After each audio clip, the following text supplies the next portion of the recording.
The year started on a black note with the horrible murder of 20-year-old Finnish au pair girl Tuula Höök. The girl was found battered to death in a field at St Clement on the morning of the last day of 1966. The case of Tuula Höök has remained a mystery for almost 60 years, and now author Mark Bridgman has come to the island to tell her story and find answers. It's the 60th anniversary next year, so the chances are that whoever committed the murder is either very old or maybe even dead. So this might be the last chance to solve it. We might be able to find this person while they're still alive. On the evening of the 30th of December 1966, Tuula left her flat in Spencer Close, Georgetown. She was going to visit a family at the Pontac House Hotel who she had worked with over the summer. She was waiting at the bus stop in the pouring rain when the 7:45 bus didn't turn up.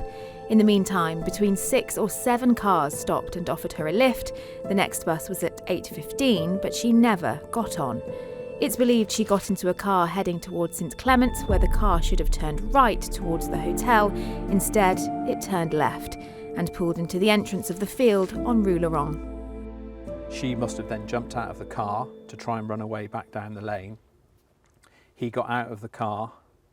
He must have hit her over the head with a blunt, heavy object, possibly a car jack. And that then knocked her to the ground, probably unconscious or at least unable to defend herself, and she was then beaten.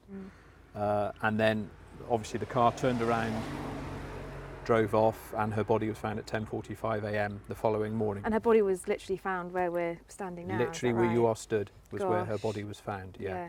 It took the Finnish embassy quite a few days to contact her family in Finland, by which time they'd already read it in the newspaper. So you can imagine how upsetting. So that's how her family found out? Yeah, that's how her family found out. Reduced to a headline on the front of a newspaper, Mark hopes to paint a picture of who she really was. I don't just want to tell the story of a gruesome murder. I want to fill in the colour and detail about this amazing girl's life that she led up until this point where she was brutally murdered at the age of just 20. She was interested in languages, music and fashion, with a world of opportunity ahead of her. She'd arranged an interview and had been accepted at Christian Dior in Paris. And that interview in Paris was 1 month after the day she was killed. Despite door-to-door interviews with everyone in the area, and despite a check of 4,000 motor cars, nothing was found, and this murder without motive remains unsolved. A tragic tale with the ending yet to be written. The hope is that revisiting this case may uncover a memory that brings her killer to justice. Verity Wishart, ITV News.